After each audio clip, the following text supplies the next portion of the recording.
اللہ اکبر۔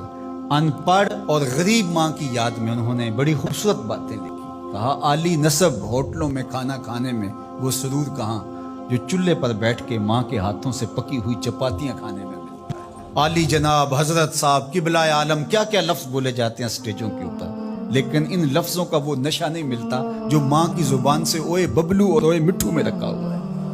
ماں جب یہ کہہ کے پکارتی ہے تو لگتا ہے کہ سارا پیار سمٹ کے ماں کے لہجے میں آ گیا ہے، لفظ نہیں ہے، ماں کے منہ سے شہد ٹپک رہا ہے۔ ماں جب بولتی ہے تو اس کے لہجے میں جبریل بولتا ہے۔ ماں جب مسکراتی ہے تو لگتا ہے جنت کی ساری کلیاں کھل اٹھی ہیں۔ ماں جب پیار سے دیکھ رہی ہوتی ہے تو لگتا ہے عرش سے رحمتیں اتر رہی۔ اللہ نے ماں کے سینے کے اندر وہ محبت، وہ تڑپ رکھی ہے، وہ ایک کائنات رکھ دی ہے الفتوں کی، کہ جس کا نعم البدل کیا بدل بھی موجود نہیں۔ وہ پیار رکھ دیا، وہ درد رکھ دیا، وہ درک رکھ دیا، وہ الفت رکھ دی ماں کے سینے کے اندر۔ ایک شاعر ہوا تابش، اس نے ماں کے پیار کو کتنے خوبصورت پیرائے میں بیان کیا۔ ایک مدت سے میری ماں نہیں سوئی تابش، میں نے ایک بار کہا تھا مجھے رات کو ڈر لگ رہا ہے۔ ایک دن بچپن میں میرے منہ سے نکلا تھا، امی مجھے رات کو سوتے ہوئے ڈر لگتا ہے۔ میں بوڑھا بھی ہو گیا ہوں، میری ماں اب بھی میرے بستر پہ پھونکے مار کہ میرے بیٹے کو رات کو ڈر نہ لگ رہا۔ یہ ماں کے سینے کا پیار ہے، ماں کی الفت ہے، یہ ماں کی تڑپتی ہوئی ممتا ہے۔ اولاد کے لیے وہ دکھ بھی جھیلتی ہے، تکلیفیں بھی سہتی ہے۔ غریب مائیں لوگوں کے گھروں کے برتن بھی مانجنے پڑیں تو اس سے بھی گریز نہیں کرتی۔ شہر میں آ کر پڑھنے والوں بھول گئے ہو کس کی ماں نے کتنا زیور بیچا ہے۔ اس لیے ماں کی کمی انسان بڑھاپے میں بھی محسوس کرتا ہے۔ کبھی ایسا نہیں ہو سکتا کہ انسان کہے کہ کوئی بات نہیں، اب میں بڑا ہو گیا، اب مجھے ماں کی کمی محسوس نہیں ہوتی۔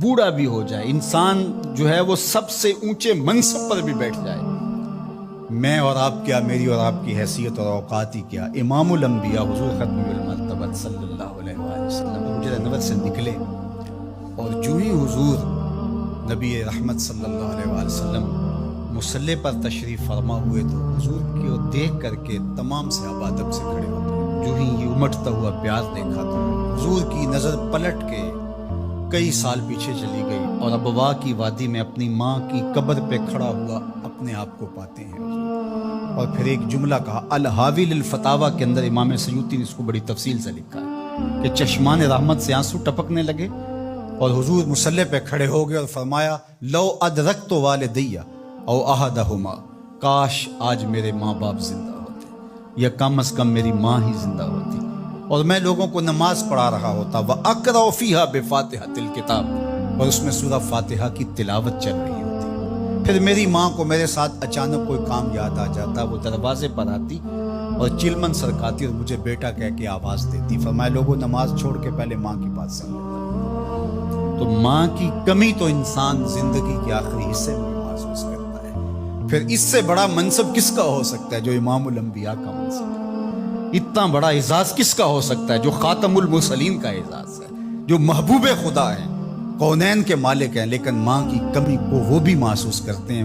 تو ماں باپ کا وجود اللہ کی رحمت ہے۔ جب یہ سایہ سر سے اٹھ جاتا ہے تو پھر پتہ چلتا ہے کہ بندہ کھڑا کہاں ہے۔ جب گھنے درخت کے سائے میں بیٹھا ہو اور وہ درخت ساری دھوپ اپنے پتوں میں جذب کر رہا ہوتا ہے اور نیچے بیٹھنے والے کو چھاؤں فراہم کر رہا ہوتا ہے، اور اسے نہیں پتا ہوتا کہ جو مجھے چھاؤں دے رہا ہے وہ خود کتنا جلس رہا ہے، لیکن اچانک جب سایہ ہٹ جائے اور بندہ کڑی دھوپ میں آ جائے پھر اسے احساس ہوتا ہے کہ وہ سایہ کتنا غنیمت تھا۔ جن کے ماں باپ موجود ہیں وہ ان کی خدمت کر کے دنیا اور آخرت کی سرخرویاں حاصل کریں۔ اللہ کی رضا بھی اس میں ہے، رسول اللہ کی رضا بھی اس میں ہے، اور دنیا اور آخرت کی بہتریاں اسی کے اندر پنہاں ہیں کہ ماں باپ کی تکریم بجا لائی جائے۔ والدین کے رویوں میں اولاد کے لیے جو نرمی ہوتی ہے، اس نرمی کی وجہ سے عمومی طور پہ جو لاڈ ہوتا ہے، پیار ہوتا ہے، وہ پھر انسان کی طبیعت کا حصہ بن جاتا ہے، اور اولاد جب بڑی بھی ہو جاتی ہے تو وہ والدین کو اسی طرح سے ٹریٹ کرتی ہے۔ جبکہ اس کو یہ سمجھنا چاہیے کہ اللہ رسول کے بعد اگر سب سے فائق حق کسی کے ہیں تو وہ والدین کے، اور ان کی ناراضگی اللہ کی ناراضگی ہے، اور ان کی رضا اللہ کی رضا ہے۔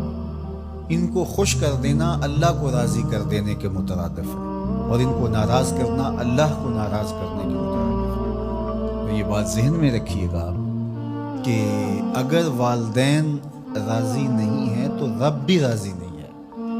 اللہ کی رضا نصیب ہی نہیں ہو سکتی۔ آپ کے عمل، آپ کی محنتیں، آپ کے سجدے اور آپ کی عبادتیں، ریاستیں، چلہ کشیاں، یہ کچھ کام نہیں آتی اگر والدین راضی نہ ہوں۔ تو والدین کو راضی رکھنے کی ہمارے دین نے ہمیں تلقین فرمائی کی۔ اور یہ بھی آپ کو میں بتاؤں کہ کچھ اعمال ایسے ہیں کہ جن کی جزا اور سزا آخرت میں دیکھنا ہوگی، لیکن کچھ اعمال ایسے ہیں جن کی جزا اور سزا دنیا میں بھی بندہ دیکھ کے جاتا ہے۔ ان میں سے ایک عمل والدین کی فرما برداری ہے۔ جو والدین کا فرما بردار ہو، آپ اس کی پگڑی کا کلس کبھی نیچا ہوتے نہیں دیکھیں گے۔ اور وہ گناہ جس کی سزا آخرت میں تو ہے ہی ہے، دنیا میں بھی ضرور ملتی ہے، وہ والدین کی نافرمانی۔ اس شخص پہ نشان لگا لے جو ماں باپ کا بے ادب اور گستاخ ہو،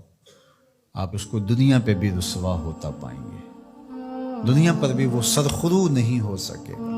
دنیا کے اوپر جتنے لوگ بھی سرخرو ہوئے ہیں، کامیاب ہوئے ہیں، چاہے وہ مسلمان ہیں چاہے وہ کافر ہیں، آپ اگر ان کی تاریخ پڑھیں تو آپ کو نظر آئے گا کہ ان کے پیچھے ان کے والدین کی دعائیں ہیں۔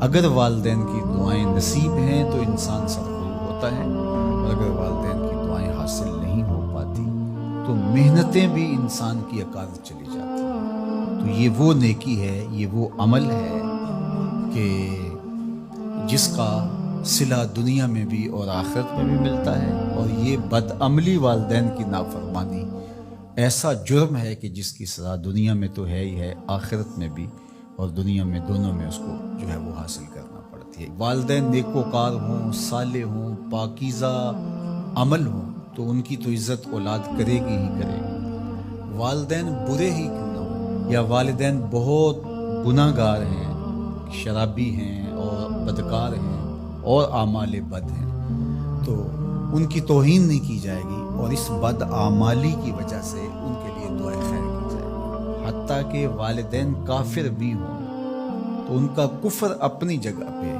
لیکن اولاد ان کافر والدین کی بھی توہین نہیں کرے گی، ان کے ساتھ وہ حسن سلوک کرے گی والدین ہونے کے ناطے سے۔ اور نیکوکار ہوں، صالح ہوں تو پھر ان کے تو حقوق اور زیادہ عائد ہو جاتے ہیں۔ تو ماں باپ کے ساتھ ہمیں حسن سلوک کرنے کی تلقین کی گئی ہے۔ اچھا، یہاں اولاد کے لیے کبھی مسئلہ بن جاتا ہے، ماں کچھ اور کہہ رہی ہوتی ہے اور باپ کچھ اور کہہ رہا ہوتا ہے۔ اب اولاد کس کی اطاعت کرے؟ ماں کا حکم الگ ہوتا ہے اور باپ کا حکم اس سے مختلف ہوتا ہے، دونوں کے حکموں کو ساتھ لے کر اولاد نہیں چل پاتی۔ اب کیا کرے؟